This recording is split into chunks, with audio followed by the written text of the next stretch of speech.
Story 1. The true story behind the creepy doll in my family's attic.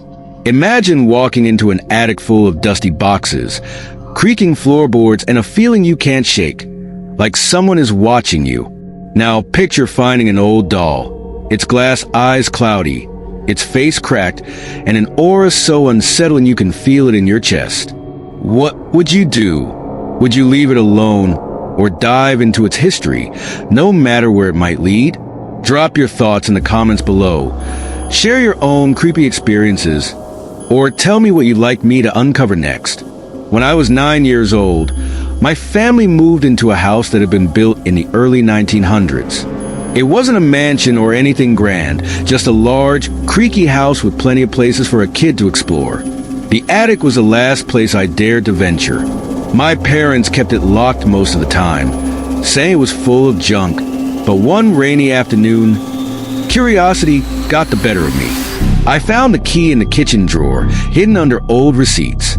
I climbed the steep, narrow staircase leading up to the attic, flashlight in hand. The door creaked open, and a musty smell hit me like a wave. Cobwebs hung like curtains, and boxes were stacked haphazardly. But my eyes were immediately drawn to a single rocking chair in the corner. In that chair sat a doll. It wasn't the kind of doll you want to play with. It had porcelain skin that was cracked in places, like it had been dropped 100 times. Its hair was sparse, wiry, and gray, sticking out in uneven patches. The dress it wore was yellowed with age, lace fraying at the edges. But the eyes, those were the worst part. Glass eyes that seemed to follow me no matter where I moved. I froze, flashlight trembling in my hand. For a second, I thought I saw the doll blink. I told my parents about the doll at dinner. My mom laughed it off, saying it must have belonged to the house's previous owners.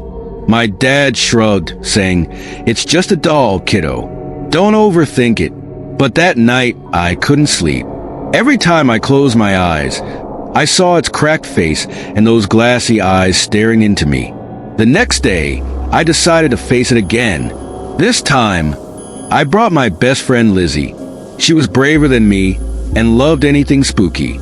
When we reached the attic, Lizzie went straight to the doll. "It's just old," she said, picking it up, but then she frowned. "Hey, it's kind of warm." I touched it too, and she was right. The porcelain felt strangely warm, almost like skin. Lizzie suggested we bring it downstairs to examine it more closely. But the moment we stepped out of the attic, the rocking chair began to sway on its own. Neither of us touched it. We bolted down the stairs, leaving the doll behind. Over the next few weeks, strange things started happening in the house. I'd hear faint footsteps above me, even though the attic was locked. Sometimes, in the middle of the night, I'd wake up to the sound of a faint giggle, high-pitched and distant. My dog, Max, refused to go near the attic stairs. He'd whimper and bark, his tail tucked between his legs. One evening, my dad decided to investigate after my mom found the attic door open, even though she was sure she'd locked it. He came down holding the doll and laughing. "This little thing? You're all scared of this," he said, waving it around. But then he stopped, his face going pale. "What's wrong?" I asked. He shook his head, muttering something about hearing things, and tossed the doll back into the attic. That was the last time I saw him laugh about it. The final straw came a month later. It was 3 a.m., and I woke up to the sound of my bedroom door creaking open. I turned over, expecting to see my mom or dad, but no one was there. Then I heard it, the soft, rhythmic sound of something small and heavy walking on the floorboards. I sat up, heart racing. My flashlight was on the nightstand. I grabbed it and shone it toward the door. Standing there was the doll. Its head was tilted, its cloudy eyes fixed on me. I screamed so loudly my parents rushed in. By the time they turned on the light, the doll was gone. We moved out of that house a year later. I never went back to the attic. Sometimes I wonder if the new owners found the doll, or if it's still up there, waiting for someone brave or foolish enough to take it out. What do you think really happened? Was the doll cursed? Or was it just my imagination running wild? Let me know in the comments. And don't forget to share your own creepy experiences. Or tell me what you want me to uncover next. Story 2. I was trapped in a haunted house for 3 days, true horror. Imagine being locked inside a house where the walls seem alive. The air grows colder with every passing hour, and every creak or whisper makes your heart race. Now imagine realizing there's no way out. What would you do? Would you face the terror or give in to it? Let me know in the comments if you've ever had an experience like this, or tell me what other terrifying stories you'd like to hear. It started as a dare. My friends Sam and Rachel were always looking for the next thrill. There was an old, abandoned house at the edge of town, surrounded by rumors. People said anyone who stayed there overnight would either lose their mind or never come out at all. Of course, Sam thought it was all nonsense, and Rachel wanted to prove she wasn't scared. They convinced me to go along, though I wasn't so sure. I'd heard too many stories. The house was enormous and crumbling. Its windows were shattered. The front porch sagged under our weight, and the paint had long since peeled away. It looked like something out of a nightmare. But Sam laughed as he kicked open the door. "See? Just an old house," he said, stepping inside. The air inside was heavy, thick with dust and something else. Something I couldn't quite name. The floor creaked with every step, and the walls were lined with faded wallpaper that seemed to shift if you stared too long. We set up in the living room, laying out our sleeping bags and turning on a couple of flashlights. Sam had brought snacks, and Rachel had her phone ready to film anything weird. But as the hours passed, nothing happened. We joked, laughed, and even played a card game to pass the time. Then, around midnight, the noises started. It was faint at first, like someone walking upstairs. We all froze, listening. "Probably just an animal," Sam said, but his voice wasn't as confident as before. Rachel grabbed her flashlight and pointed it toward the staircase. "Let's check it out," she said. Reluctantly, we followed her up. The stairs groaned under our weight, and every step seemed louder than the last. At the top, the hallway stretched into darkness, with doors lining both sides. "Hello," Sam called out, his voice echoing. There was no response, but the air felt colder up there, almost icy. One by one, we opened the doors. Most rooms were empty, just filled with old furniture and broken glass.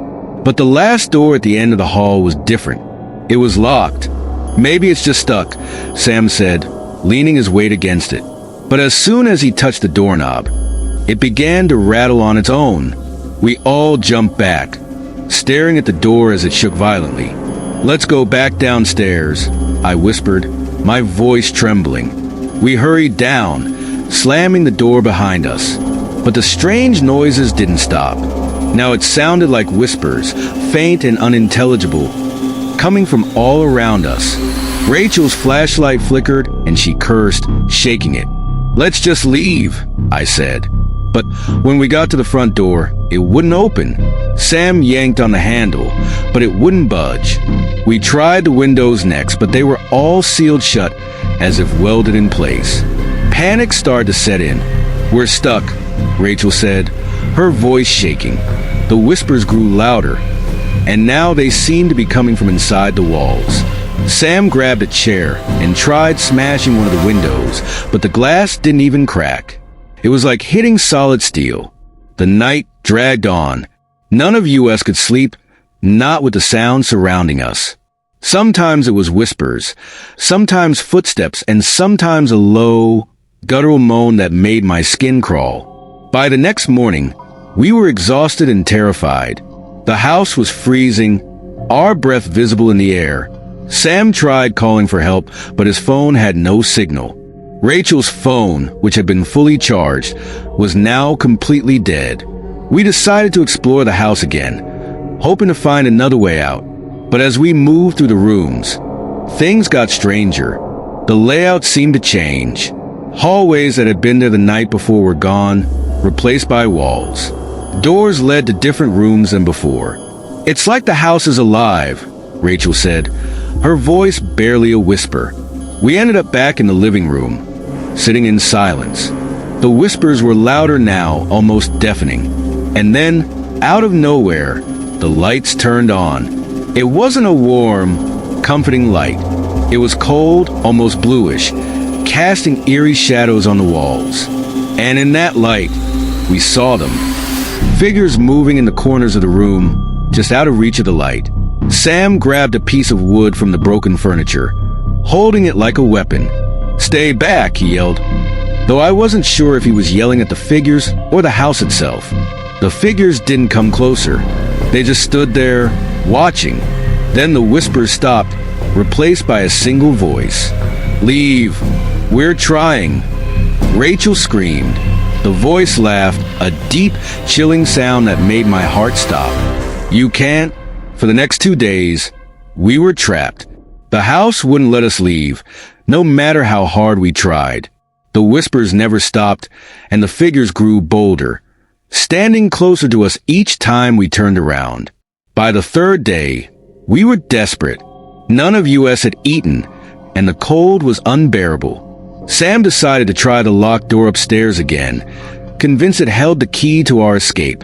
When he touched the doorknob, it flew open. Inside was a single mirror, tall and ornate, with a gold frame. But the reflection wasn't ours. Instead, we saw the figures, standing behind us. And this time, they weren't shadows. They were solid, with pale, distorted faces and empty eyes. Before we could react, the mirror shattered, and everything went black. When I woke up, I was outside, lying in the overgrown grass in front of the house. Rachel and Sam were there too, unconscious but breathing. The house looked the same, but now the windows were boarded up, the front door nailed shut. We never talked about what happened in there.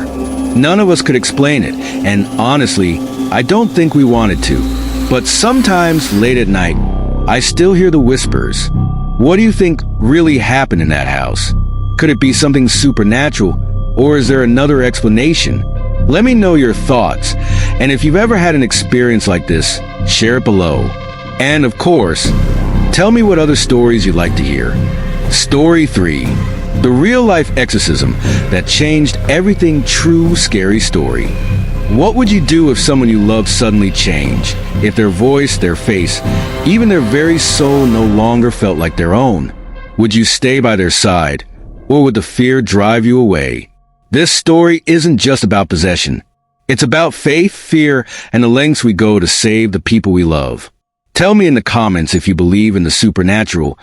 Share your own experiences, or let me know what other chilling stories you'd like to hear next. It happened to my cousin Maria. She was 23, full of life, and planning her wedding to her fiancé, David. The whole family adored her. She had a way of lighting up a room with just her smile. But everything changed the night she came back from a weekend trip with her friends. At first, it seemed like Maria had caught a cold. She was pale and tired, complaining of headaches and chills. But then, the changes became unsettling. She stopped eating, claiming the food tasted wrong. She would wake up screaming in the middle of the night, crying that something was in her room. David stayed with her as much as he could, but even he started to notice things that didn't make sense. Sometimes, Maria would speak in a voice that wasn't hers, deep, guttural, and filled with anger. She said things that cut like knives, things she would never normally say. And her eyes, they didn't look like her eyes anymore. Her parents, my Aunt Rosa and Uncle Luis, were devout Catholics. They thought Maria was under a lot of stress and turned to prayer, hoping it would help. But no matter how much they prayed, Maria only got worse. One night, Rosa called me in tears, begging me to come over. When I arrived, the house felt heavy, like the air was thick with something unseen. I found Maria in her room, sitting on the bed, staring at the wall. Her face was pale, and her hair hung limp around her shoulders. "Maria?" I said gently.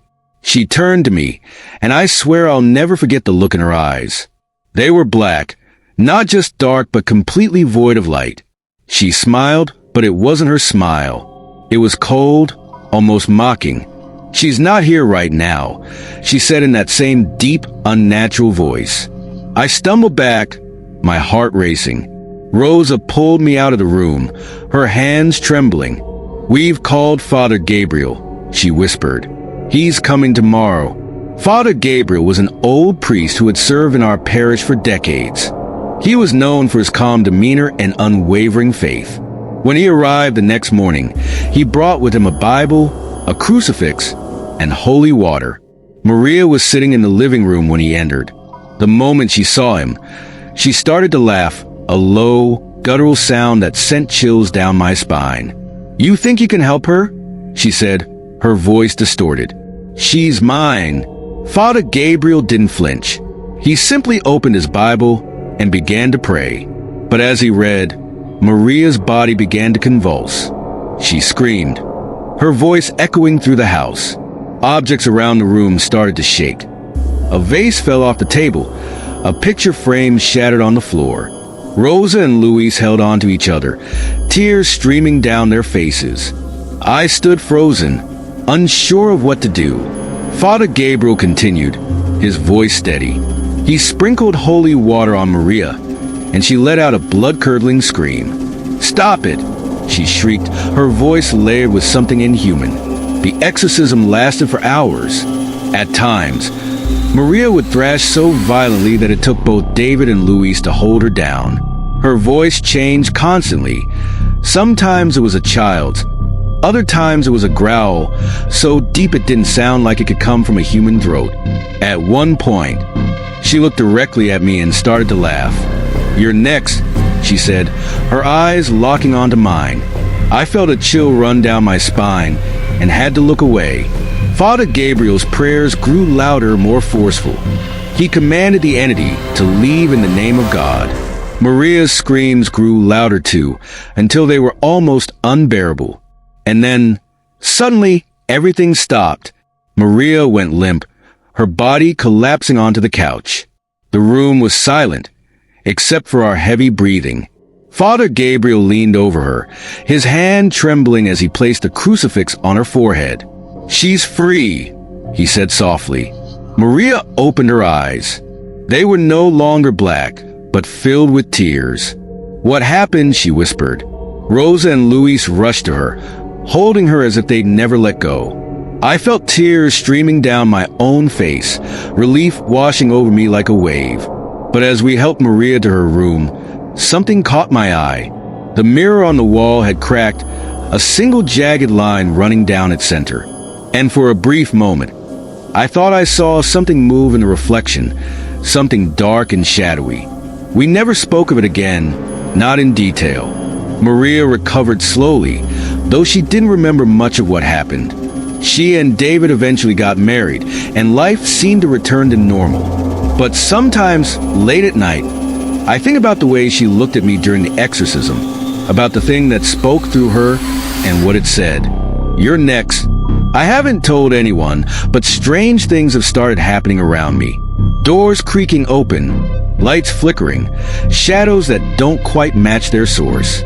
Maybe it's just my imagination, or maybe it's something more. What do you think? Could something like this really happen? Or is it just superstition? Have you ever experienced anything you couldn't explain?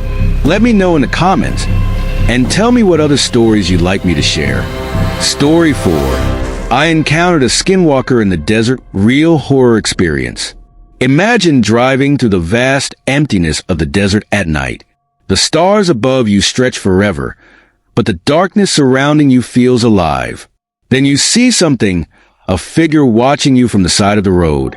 But as you get closer, you realize it's not human. What would you do? Drop your thoughts in the comments below. Share your own eerie encounters, or let me know what kind of stories you want me to tell next. It happened last summer when I decided to take a solo road trip through the Southwest. I wanted an adventure, a chance to clear my head and disconnect from the chaos of everyday life. The desert had always called to me, its vast, empty beauty, the quiet that felt like a different world. I planned my route carefully, mapping out campgrounds and gas stations. But on the second night, I made a mistake. I was driving along a back road, chasing the last bit of daylight, when I realized I'd missed my turn. My phone had no signal, and my GPS was useless. The sun dipped below the horizon, painting the sky in shades of red and orange. But as the colors faded, the darkness came quickly, wrapping itself around the desert like a thick blanket. I should have pulled over and waited until morning, but I kept driving, convinced I could find my way back to the main road. That's when I saw it. At first, I thought it was a coyote standing still by the side of the road. But as I got closer, I realized it was too tall. It was a figure, hunched and bony, with limbs that seemed too long for its body. Its head turned slowly to follow my car, and even though I couldn't see its eyes clearly, I felt them lock onto me. A chill ran down my spine, and I pressed harder on the gas. I glanced in the rearview mirror, expecting the figure to fade into the distance. But it didn't. It was running fast, too fast, keeping pace with my car. Panic surged through me, and I floored it.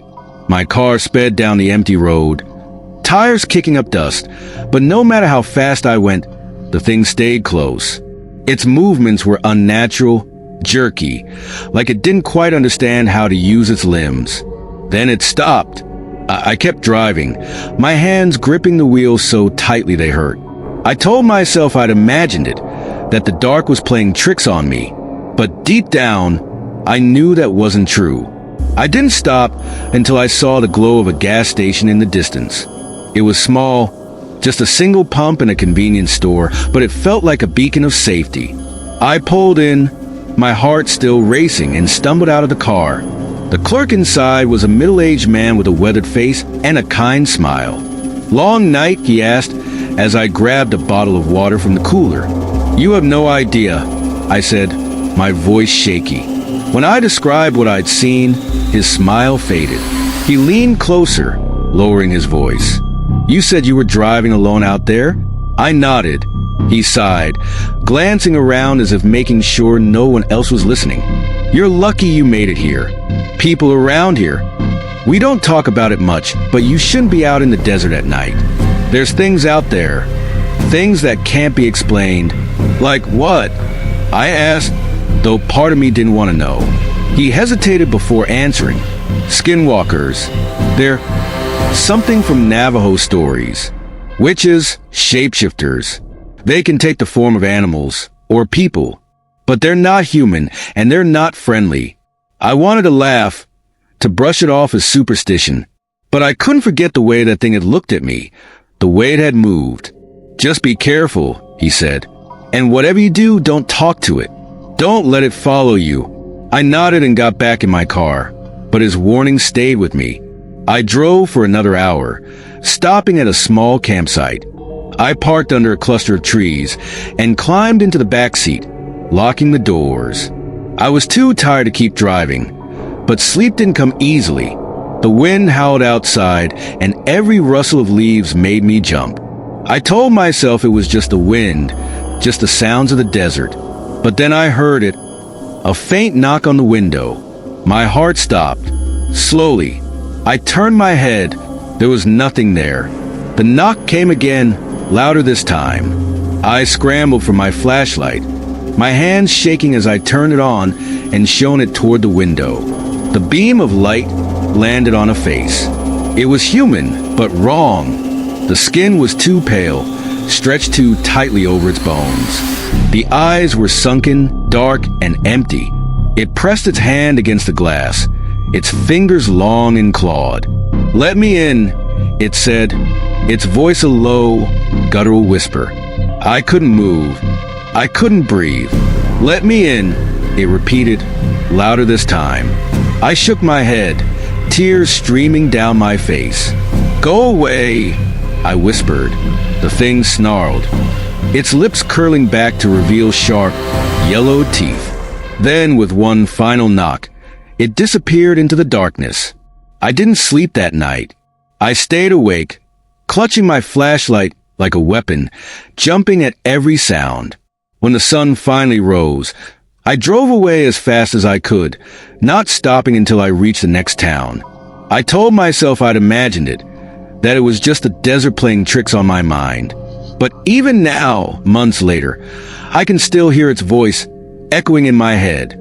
Let me in. What do you think I saw that night? Was it a skinwalker, or was my mind just playing tricks on me? Let me know in the comments and share your own experiences. Or, if you have a story you want me to tell, drop your suggestions below.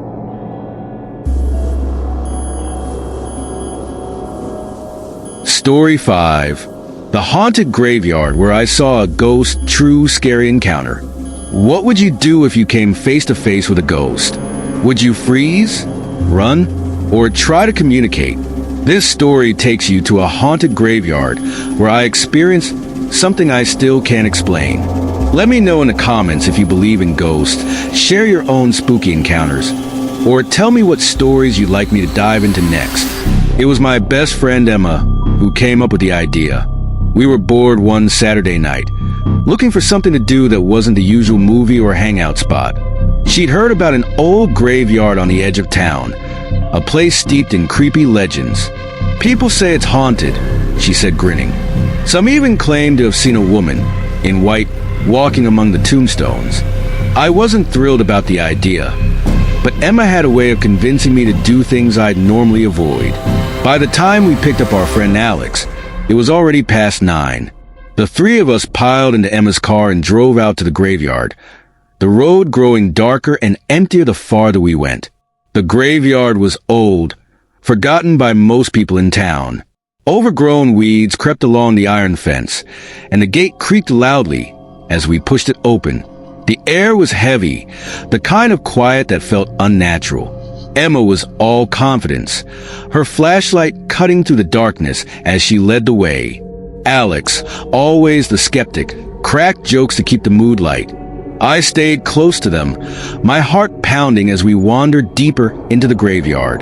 The gravestones were weathered and broken, their inscriptions barely readable. Some leaned at odd angles, as if the ground beneath them had shifted over time. The further we walked, the darker it seemed to get, even though the moon was nearly full. Emma stopped suddenly, her flashlight beam catching something ahead. "Look," she whispered. At first, I didn't see it, but then as my eyes adjusted, I noticed a faint glow near one of the larger headstones. It was pale, almost bluish, and it seemed to move, swaying like a flickering flame. "What is that?" Alex asked, his voice unusually quiet. We crept closer, the glow growing brighter. My stomach churned with unease, every instinct screaming at me to turn back. But curiosity and Emma's determination kept us moving forward. When we were about 20 feet away, the glow shifted. It wasn't just light. It was a figure, a woman. She was dressed in a flowing white gown that shimmered like water, her long hair spilling over her shoulders. She stood perfectly still, her head tilted as if listening to something only she could hear. "Oh my God," Emma whispered, her bravado slipping. The woman turned her head toward us. Her face was pale, her eyes hollow. She didn't look angry or sad, just empty. Alex took a step back. "This isn't funny," he said, his voice shaking. "If this is some kind of prank, it's not cool," but it wasn't a prank. The woman began to move, gliding toward us without taking a single step. The air around us grew colder with each passing second, and a low hum filled my ears. Emma dropped her flashlight, the beam casting strange shadows as it rolled on the ground. "We need to go," she said, her voice barely above a whisper. We turned to run, but the gate we'd entered through seemed impossibly far away. My legs felt like lead. Every step an effort as the humming grew louder, almost deafening. I glanced over my shoulder and saw the woman was still following us, her figure flickering like a dying light bulb. But now, she wasn't alone. Shadows moved behind her, shapes that didn't have faces or forms, just darkness that seemed alive. We reached the gate and stumbled through it, slamming it shut behind us. The humming stopped abruptly, leaving an eerie silence in its wake. Emma's car was parked a few feet away, and we didn't waste any time jumping in. She fumbled with the keys, her hands shaking as she tried to start the engine. Come on, Alex muttered, glancing out the window. Finally, the car roared to life, and Emma peeled out of the lot, gravel spraying behind us. None of us spoke on the drive back. The silence was heavy, suffocating, as if we were afraid that speaking would somehow bring her back. When we got back to Emma's house, we sat in the living room, still too shaken to go home. Emma broke the silence first. I saw her face, she said, her voice trembling. She looked right at me. I didn't tell them what I'd seen. How?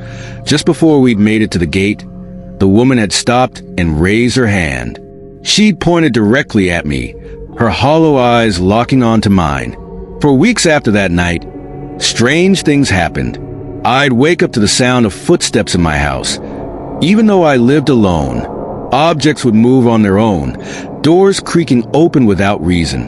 One night, I woke up to find my bedroom window wide open, the curtains billowing in the wind. On the windowsill was a single white flower, its petals cold to the touch. I still don't know what we saw in that graveyard or why it felt like it followed me home. Maybe we disturbed something that night, something that wasn't meant to be seen. What do you think? Have you ever seen a ghost or experienced something you couldn't explain? Let me know in the comments. And don't forget to share the kind of stories you'd like to hear next.